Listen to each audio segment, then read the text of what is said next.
Hey everyone, it's Hydropump here. Today I'll be creating a tier list for hat format. So yeah, we're just gonna jump right into it.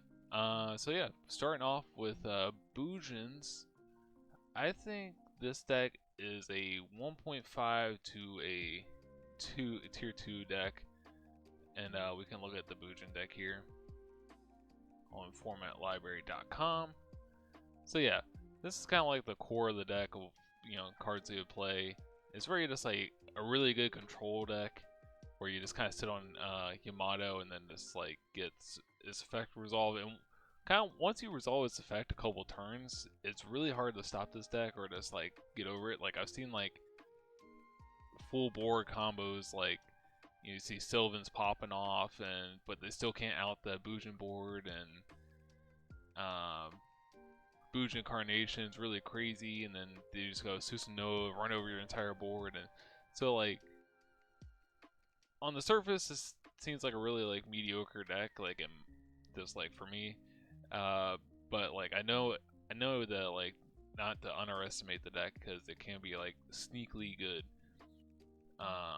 So yeah, that's kind of where I want to put Boojins, and most of these opinions I played back in the day in 2014, so my opinions are going to be more so based on that back in when I played the actual format rather than just like a bunch of online tournaments now, because not the diss to online tournaments now, but it is a smaller community and it probably has a lot of the same people just playing the tournaments over and over again, and they've been playing tournaments for a long time and they're getting more popular as of late.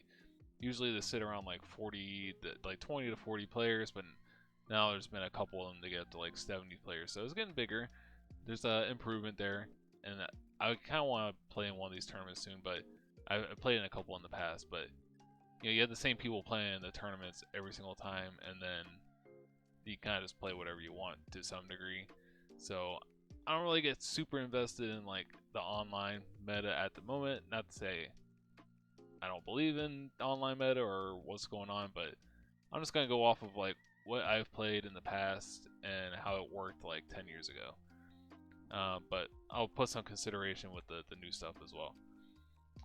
So we got Constellars here. I can see this being a tier 2 deck, but right now I'm just kind of having a tier 3, and we can look at Constellars here. Constellar Artifact, it's kind of like the same thing. A lot of these decks are going to have like artifacts or trap tricks splashed in them, hands even, because they're just kind of splashable engines in themselves, so I'm not gonna really classify them as those decks. But Constellar, it really just strives to spam Pallades here. Yeah, Pallades. Which is a really good card, don't get me wrong, but I think it's just kind of like a somewhat fragile, this like win condition. And if your opponent is on something like breakthrough skills, like it really invalidates the artifacts and Pallades, just like the whole strategy of that. So, and I think breakthrough skill is like a really good and underrated card. I feel like a lot of decks should be probably playing that card. But yeah, I feel like it's just kind of like Pallades Turbo, and if you are able to deal with Pallades Turbo, then this deck just kind of just really just falls off in my opinion. So that's kind of like where I put it. I know it can be like, sneak in there, but that's where I have it. Cyber Dragon, I don't really remember people playing this deck back in the day, but people have been kind of messing with it as late, and they've been kind of just doing something similar to the Constellar thing where they're just splashing the artifact engine. Where we go, Cyber Dragons. But yeah, I put here in tier 3. It's really unproven to me if this could be a good deck. Looking at the Cyber Dragon, like, because they had like a structure deck and some new support at this time, a little bit right before hat format, and honestly it seems pretty mediocre. The support it got, like, it kind of has a direction, but people are like playing it with artifacts, and the whole deck kind of revolves around the Cyber Dragon or the Cyber Network. But if your opponent's smart, they'll just snipe this. Like if you have this sitting on your face up on your side of the field on your turn by chance, and they snipe this, they destroy this card, and it destroys all your back row too, or wipes them away. So yeah, if your opponent knows what they're doing against this deck, it's, you know, you're probably gonna like lose pretty badly. I could be wrong, but that's just kind of like my observation of what I've seen in a couple matches. Honestly, I think the Cyber Dragon deck could be really cool, like as its own thing. Just, you know, leave the artifacts out. Just strive to make it the Cyber Dragon deck as good as possible on its own, which I think is possible. Just have to like take some testing. I have like a couple ideas with it, but I haven't really gotten into playing with the deck yet. But yeah, that's kind of where I think it has potential to be like a tier 2 deck at least, but I just haven't really seen it yet. So next is Evil Swarms, and Evil Swarms I think is a pretty solid deck in this format. It might even be better than Constellar, but I'm gonna put it down here in tier 3 as well. You know, it's just kind of, you know, there's a lot of decks here that revolve around something on bigger monsters. You got like Hat, you got Dragon Rulers, you got Light Sworns, you got Mermels, you got Sylvan. So it actually counters a lot of decks, even like Cyber Dragons, I guess, or, you know, anything with the Artifact Engine, I guess. And we'll go look at Evil Swarms. Yep. So yeah, this is the Evil Swarm deck, and it just pretty much is just like Ophion Turbo. And this card is really good. This prevents your opponent from summoning level 5 or higher monsters. So yeah, like I said, it counters like a lot of decks. But I still think it's kind of like somewhat fragile. It's just like protect the castle, and overall, I think the better protect the castle deck is just Boojins. You know, you don't have to make like a rank 4 to protect, where you can just summon Yamato and protect that instead. And then Evil Swarms kind of loses hard to the decks that don't lose to Ophion. Like that's kind of like the identity of Evil Swarms, and you know, you probably just lose pretty hard to like something like Geara and maybe Infernity. Just like, we're just like rank 4 toolbox decks in general. Like you lose kind of hard. So it's kind of like you have a favorable matchup in half the meta and unfavorable against the other half. So it's a really weird position for Evil Swarms. But like again, I think it has potential and it can be sneaky good. But I'm just gonna put it here. And just to put into context, I think all these decks can like do good or like win turns like that. I feel like this format's just like it's kind of wide open for like any deck to do good on any given day, really. So yep, that's that. Now Geara, now this deck's just like one of the best decks in the format probably. It's really popular. A lot of people like playing it, so I'm gonna have to put it in like tier 1 here. Let me take a look at the Geara deck. It's probably up here. Yeah, so this is like a rank 4 toolbox deck. You will even rank 3s as well. And you just like resolve Geara armor, get the Geara X, and you're just able to do like a ton of searching. It's a very consistent deck, and the most outrageous card in this deck is probably the Geara because it's a free rank 4 essentially, and just gets your whole engine going. So it's a very consistent deck. Like if it's going first, like it's really hard to beat. Going second is a little somewhat lackluster, and then even like, you can even splash in the hands and stuff too, or just hand traps in general. But yeah, it's just a really good consistent deck all around. I think there's like it's kind of just does everything good, but it can just get beat outright as well. Like if you're not opening the armors or gears, like kind of just like not doing a whole lot. I mean, you do have like 6 armors with Arsenal. Again, it is a really not great going second deck, which is kind of like a common thing. Like going first in this format is just like super strong. But I was trying to think of things that knock the deck for, but it's just like overall really consistent, which is why it's in tier 1. Now, Gravekeepers, I didn't really remember this being a deck back in the day, but apparently it's a deck online, and they splashed in the Artifact Engine. maybe it's pretty much like the same thing as regular Gravekeepers throughout like the history. Is just kind of like if Necro Valley is good, then Gravekeepers might be good. So that's kind of like what it is here.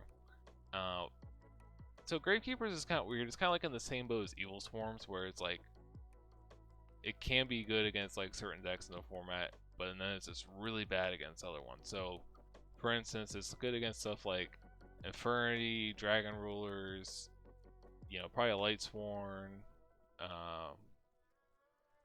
you know, some stuff that just really banks on the graveyard. And here's the Artifact Gravekeeper deck. And again, just kind of uses Gravekeepers and splashes it in artifacts.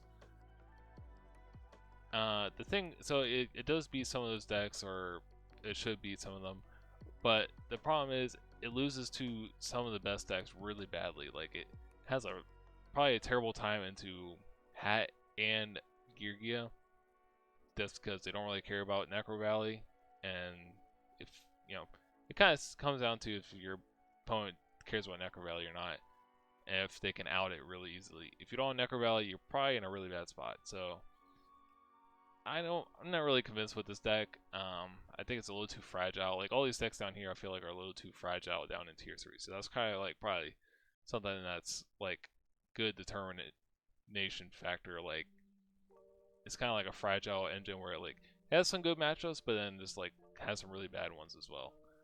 I think this is a good spot for it. Hat, I think it belongs in tier 1 or yep. I think it probably is better than Geara overall, just because it can just stay in the game, and it's just like a good stuff deck. It doesn't really like lose anything in particular too often. It's just kind of hard to pinpoint choke points against this deck. Obviously, mass removal back row, like that's ideal, but then artifact trap, like the artifact cards are really good at Ignition and Sanctum, so you kind of have to like have a really good timing with removing your opponent's back row, and on top of that, there's not many cards that wipe the back row clean.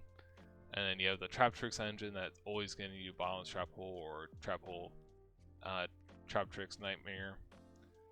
So yeah, it's just a really good consistent deck, and it's hard to pinpoint like choke points playing against the deck.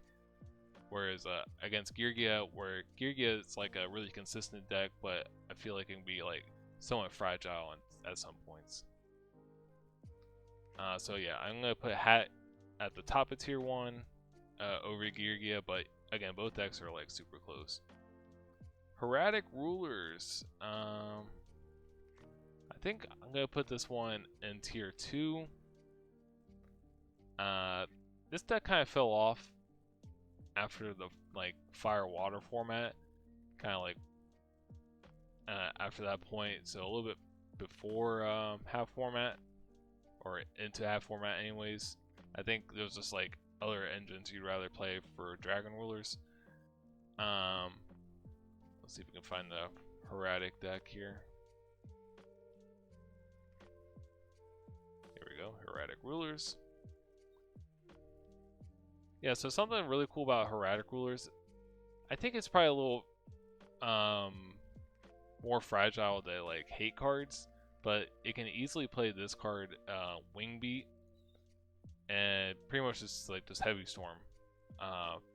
You just bounce a dragon from your field to the hand, destroy all spells and trap cards on the field. So it's Heavy Storm. So you can special summon one of your Hortic guys, and if your opponent does nothing, then you just Wing Beat them, and then just like look at all their back row and be like, well, that does nothing. And it doesn't really matter if you're destroying artifact cards. If the only monster you have on the field is the one you're bouncing, you don't really care. So I think that's like one really good card about this deck. That's like kind of like a really good identity card for Hortic Rulers, and something that you have to be prepared for when going against this deck. Now, this deck can like just outright kill you. It can make big boards and whatnot. And it uses the Dragon Rulers really well, obviously.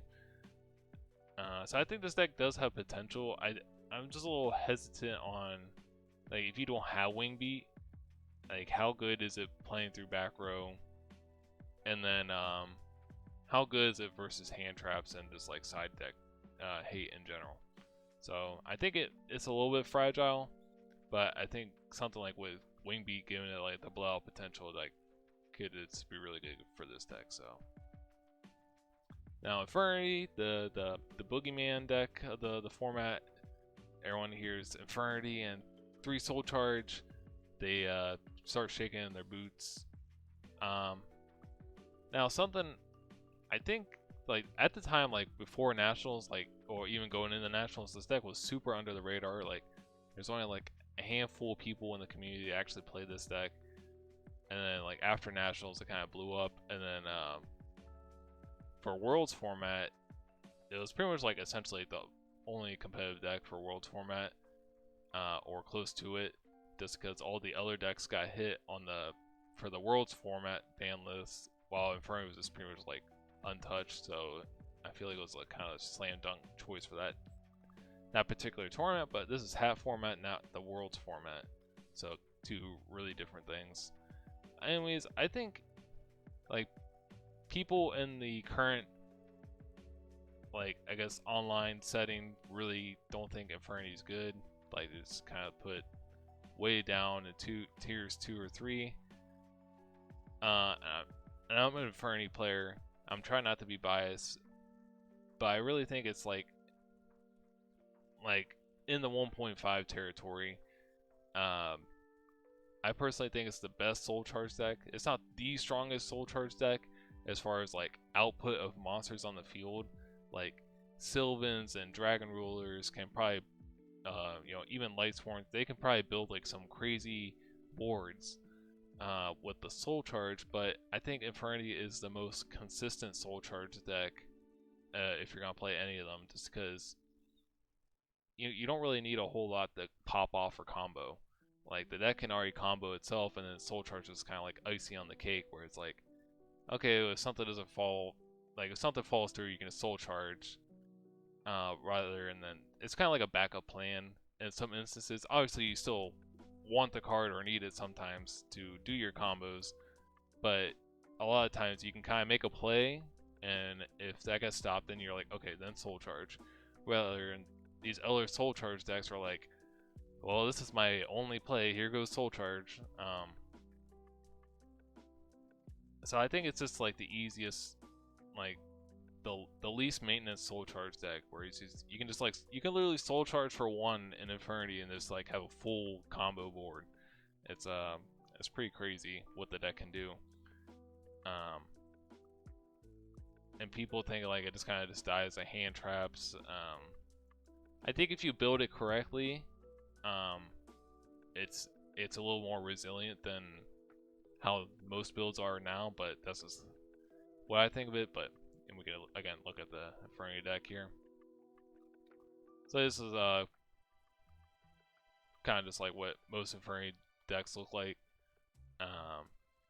But yeah, this has like a ton of like revival cards, and just like it can just like spam through like multiple interactions and whatnot. So yeah, this deck's just like super strong in my opinion. I don't know if it's as consistent as these top 2 decks, Hat and Geara, but like I think it's probably definitely the best soul charge deck, or in the conversation anyway. So I think it's at least 1.5 there. Anyways, Quamir or the Fire Fist deck, like Quacky Fist. There we go, Quamir Fire Fist here. Now, a lot of people like to splash in the Fire Fist engine. It's more like a Fire Fist deck with the Quamir engine splashed in. And again, I'll just put it down here where it's unproven in my opinion, and I think it can have some improvements. Personally, I would try to strive towards something like a pure Quamir list as much as possible, and just kind of ditch the Fire Fist cards, because the Fire Fist cards are just like super low impact. Like Fire Fist Bear is not going to carve the way for you to win. Like it's just, I don't really see it doing a whole lot against the soul charge decks, and then like against like Like, okay, the one thing Bear's good against is like Gear armor. That's like the one thing. Outside of that, like if you're not beating Gear armor, like the cards are just really mediocre. So I think the Quamir engine kind of just like makes things flow together easier if you have like a bigger engine with that particular deck, rather than having like the Fire Fist stuff. And so that's kind of like how I think of the deck. Again, it's unproven. It's kind of like in the Cyber Dragon category where it's like I think it could be played differently, which has, I think in my mind, has more potential than was currently outputting. But yeah, that's kind of just where I put it right now. Lightsworn, I'm gonna put in tier 2. I think I'm gonna put over Hortic Rulers. Now, Lightsworn back in the day was like the boogeyman deck of the format. Like everyone was like terrified of Lightsworns, like going into nationals, just because they had a structure deck just drop like right before nationals. We go to Lightsworn Rulers. Now there's like a couple different builds you can go with. There's a Lightsworn Ruler, which is the most popular one, but I think even pure Lightsworn or like a Chaos build of sorts has potential too, with like the baby dragons, white and black baby dragons. I think that might even be better than the Dragon Ruler build. Anyways, this deck was like really feared, and then it kind of like just died off. Like it didn't perform very well at nationals. Probably just because a lot of people had a lot of sideboard hate for it. That's like one thing. I think this deck's like overall, like I think it could be really good and potentially even push like 1.5 at least tier. I think the main problem with it is that you are really reliant on your normal summon. Like, if you're not, and you're also really reliant on opening like Solar Recharge or Charge to like get things going. Like, going second is really hard with this deck, I think, just because like it's hard to get your mills going early on, and you know, summoning Raiden or Lumina into like 4 or 5 back row, it's not a really good recipe for its success, and so I think it's a little clunky. Like I feel like this build's a little clunky the way it is like in general. So currently online, like this deck isn't thought of too well. I think it's like even like tier 3 and the online tier list that I see in the discords, but I think it's at least like a tier 2 deck, and it can go up from there if people just kind of figure out the right list. And we got Madolche's here. I think Madolche is kind of like in the same boat as Lightsworn's. We can open up the deck here. Now I really like this deck alongside Lightsworn's. I think both build like decks can be maybe built upon or improved to maybe even raise it up to the 1.5 standard. But I think like tier 2 is fine for these decks. And like if you're if you're resolving this card, Tiramisu, like this card is crazy. If you get it to go off, you pretty much like spin 2 cards without targeting, and yeah, your opponent's pretty much gonna lose if you're resolving that card. So I think with Dolce, it's like a pretty solid deck. I think it can be improved upon, obviously. And then we got Mermel's here. Now, Mermel's like in the I was just kind of mind blown by this. So like in the online setting for Hat format, Mermel's like in the top 3 conversation up here, like between Hat, Geara, and just like as a tier 1 deck. I was like, whoa, that's new to me. When I played Hat format back in the day, Mermel just seemed very lackluster and just underpowered and not very consistent. So in my mind, playing this like from back then, I thought Mermel was kind of like at least tier 2. Like in this conversation with like Lightsworns and whatnot. And I'll kind of just explain real quick. Here, Merl. So yeah, Merl. So in my mind, I thought this deck was kind of like just the worst soul charge deck of the format. Like out of like the decks I identify as soul charge decks, like Dragons, Infernal, Sylvans, Mermels, like those were like soul charge, even Lightsworn's soul charge decks. I thought Merl was the worst one just because like I don't know, you're not really naturally making soul charge live, whereas like Dragon Rulers, you have the discard cards, you have Dragon Shrine to dump stuff to the grave. You're not really investing a lot. Infernal, you know, you just kind of like dump stuff to the grave naturally. Lightsworn, you're milling. Sylvans, you're milling kind of. So you have ways to get stuff in grave with those decks, whereas, you know, with Merl, like you don't really have good ways to get stuff in grave unless you're discarding, like you're using real resources to put stuff in grave. With like the Merl effect, so they're very hand combo to like reliant in my opinion. Obviously Gen X Undyne can dump whatever, but I feel like you just, you know, like your opening hand needs to have a lot going on right for soul charge to be good. Now I think this deck might be better like as a like a mid-rangey, like obviously you would play soul charge still, but like not reliant on soul charge, but just kind of go like for the mid-range, like gain a little advantage each turn kind of thing. Kind of like how it was before when 3 gun was the thing. Maybe it's not possible anymore. Because when you had 3 gun, you just be like pike, discard gun, and take away something, summon one monster. Like you go like pike, gun, turge, get gun, turge, stitch, marksman, or whatever, and you're just kind of like going through the motions. Maybe that's not possible with the like gun being at 1. Like that's like another thing is like this deck doesn't really have a way to keep advantage turning in my, like you just kind of like do your push. So I just feel like it was a little fragile. Now this might be cope, but this is like this me thinking. I just don't really think too highly of this deck. Even still, I don't really see anything that's like improving upon. Like I think people just got really sunk into like, oh well, Marks and Pops Geara armor, which is true. That's great. But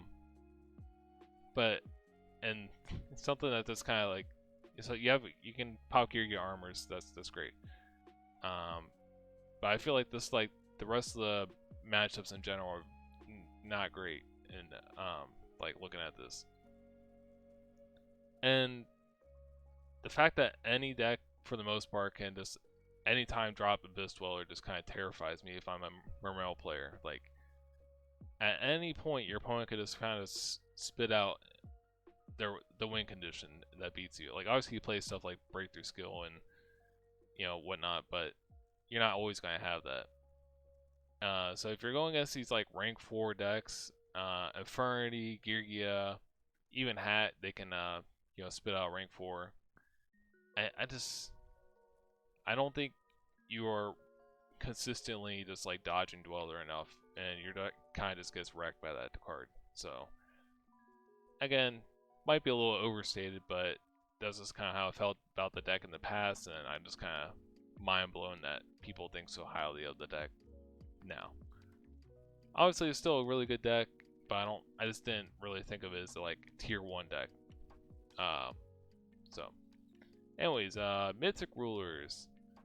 So I think this one, I thought Mythic Rulers were a little better than these other decks in the past, and I think it did top nationals. And we can find Mythic Rulers here.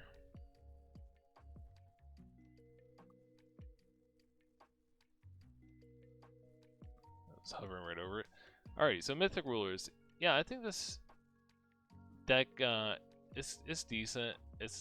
I think it's probably like the third best soul charge deck or so. So something cool is like you kind of play like a lot of the draw discard cards, like trade-ins, cards of consonance. You have Dragon Shrine, so you have a lot of ways to dump stuff in the grave while just like getting an advantage as well. But you're also just naturally building your soul charge. So you have like pretty nice plays there. One thing that kind of bothers me with this deck, like I don't know how well it plays through back row. So I think it might be a little fragile in that department. It might even be a little fragile to max C. But the fact that you can consistently go to your like level 8 or rank 8 plays, or just like synchro, like you get like these such easy access to these like huge extra deck monsters.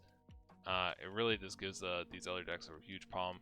And then you also have 3 skill drain in this deck, which if the opponents are not really ready for, then it could just be a blowout.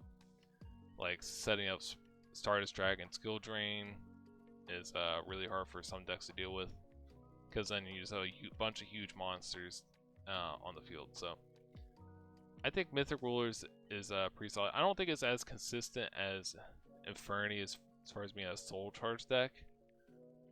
I think it might be a little more fragile than that, but I do think it's pretty nice. We got Spellbooks here. I think Spellbooks is kind of like in the mid-range of tier 2. Again, I don't know. I kind of think of it as the same thing as Merl's. Like, people don't think of it as highly as they do Merl's currently, but I don't know. I just thought Spellbooks in this format was kind of mediocre. There we go. So yeah, in a sense, this deck is really consistent because you got you know, secrets, masters, you know, got blue boy. So you have all these like ways to search and all these ways to get the fate online and whatnot. But I feel like it's just kind of fragile in the sense, like, okay, if you snipe the tower, you cut them off from their +1 engine, they burn their fate. Like, it's really good against like the slower decks, like that it's kind of like plop one monster on the field at time. Like Geara and Bujin, you probably just like auto win those matchups. Like it's really good for Spellbooks. So if you're playing like that bracket, you're probably in a great spot. But if you're playing against these soul charge decks that can kind of just like overwhelm you in a lot of situations, I feel like Spellbooks, like unless the opponent opens really slow, I think Spellbooks list kind of struggles a lot against those decks. So that's kind of like where I thought, I was like, well, this deck just kind of loses to soul charge decks. It now a whole lot I can do. But again, if it's kind of like similar to Bujin's, like if you just get a couple turns to get going, like you're gonna be in a good spot. But I just feel like the deck's a little more fragile than, again, Bujin's, where you just kind of plop on Yamato and then sit on it. There's like a little less maintenance going on there. So that's kind of where I put Spellbooks. I didn't really think it was too crazy of a deck back then. Obviously you can win tournaments here and there or top, but that's that. And Sylvan's, now this deck wasn't really played a whole lot going into Nationals, but then Nationals it had a couple tops and people, you know, think pretty highly of the deck since. I think the deck's pretty good. I'd probably put it in 1.5 here. Now, and this is a soul charge deck, but I think it can kind of just do a little more sometimes than just be soul charge deck. Now this one's probably like the strongest soul charge deck, just because you can just like spam hermit trees and go crazy with lone fire boss. Like if you open lone fire and soul charge, you just like does 3 monsters on its own, and you just kind of go crazy from there. But yeah, this deck just like super strong. Again, spits out big monsters, kind of similar to Mythic Rulers. And this has like a really cool abilities where you kind of like stack stuff with the field spell and then mill them and whatnot. I think it has like a really good grind game potential against like some of the meta. Whereas I think these other decks kind of just, these other maybe the tier 2 decks don't have as good as this grind game. So that's kind of like why I like Sylvans, and the cards are just kind of like unique, and you kind of just like bully your opponent to some extent. But I don't think it's as good as Infernal, just because like it's not as consistent of a Soul Charge deck. Whereas like sometimes your hands are clunky, and then you can't get things online. Whereas like Infernal, they can just get stuff so easily in the grave, and you're like, oh, Soul Charge combo. So yeah, this is kind of like my tier list. Obviously, it's up for changes in the future. If I play more hat format or get into it, or there's like some serious advancements with the format. But that's kind of where I stand with things and how I look at it. So let me know if you like this tier list that I made, and I'll put a link below for the tier list maker that I made, so you can make your own and share your opinions. And let me know what you think. If there's anything you would change with this, and down in the comments below. But anyways, thanks for watching, everyone. I'll catch you all in the next one.